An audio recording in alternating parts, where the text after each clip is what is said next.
प्राच्य और पाश्चात्य शिक्षा के बीच संघर्ष पर संक्षेप में चर्चा करें। इसके लिए इन बिंदुओं पर ध्यान दें।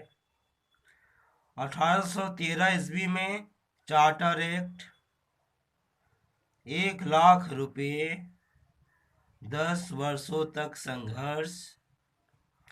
1823 में साधारण जन शिक्षा कमेटी, राधाकांत और कोलब्रुक, राजा राम मोहन राय और अलेक्जेंडर, लॉर्ड विलियम बेंटिक। 7 मार्च 1835 ईस्वी अंग्रेजी शिक्षा को सरकारी नीति। प्राच्य और पाश्चात्य शिक्षा के बीच संघर्ष। उत्तर देखेंगे। ब्रिटिश सदन में 1813 ईस्वी में चार्टर एक्ट द्वारा यह पारित हुआ कि भारत में हर वर्ष शिक्षा के विस्तार के लिए ईस्ट इंडिया कंपनी 1,00,000 रुपये खर्च करेगी। लेकिन भारत में शिक्षा का माध्यम भारतीय भाषा होना चाहिए या अंग्रेजी, इसको लेकर विद्वानों में 10 वर्षों तक संघर्ष चलता रहा।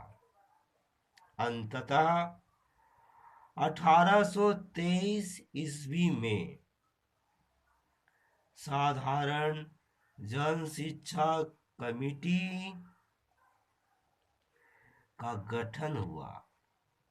इस कमेटी को यह जिम्मेदारी मिला कि वह भारतीय भाषा के समर्थक अर्थात प्राच्यवादी और अंग्रेजी भाषा के समर्थक अर्थात पाश्चात्यवादी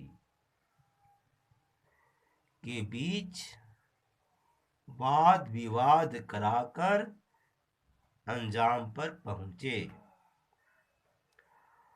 प्राच्यवादी के समर्थक में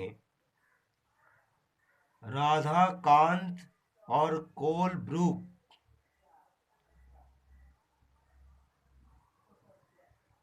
एवं पाश्चात्यवादी के समर्थकों में सिर्फ यही दोनों नहीं थे, और भी थे। तो हम ऐसे बोले, प्राच्यवादी के समर्थकों में प्रमुख राधाकांत और कोलब्रुक और पाश्चात्यवादी के समर्थकों में प्रमुख राजा राम मोहन राय और अलेक्जेंडर आदि के बीच वाद विवाद हुआ। इस वाद विवाद में पाश्चात्यवादी जीते और लॉर्ड विलियम बेंटिक ने 7 मार्च 1835 में अंग्रेजी शिक्षा को सरकारी नीति के रूप में घोषित कर दिया। इस तरह प्राच्य और पाश्चात्य शिक्षा के बीच संघर्ष का अवसान के बाद बंगाल सहित भारत के अन्य प्रांतों में भी पाश्चात्य शिक्षा का प्रसार तेजी से हुआ। उत्तर पूरा हुआ।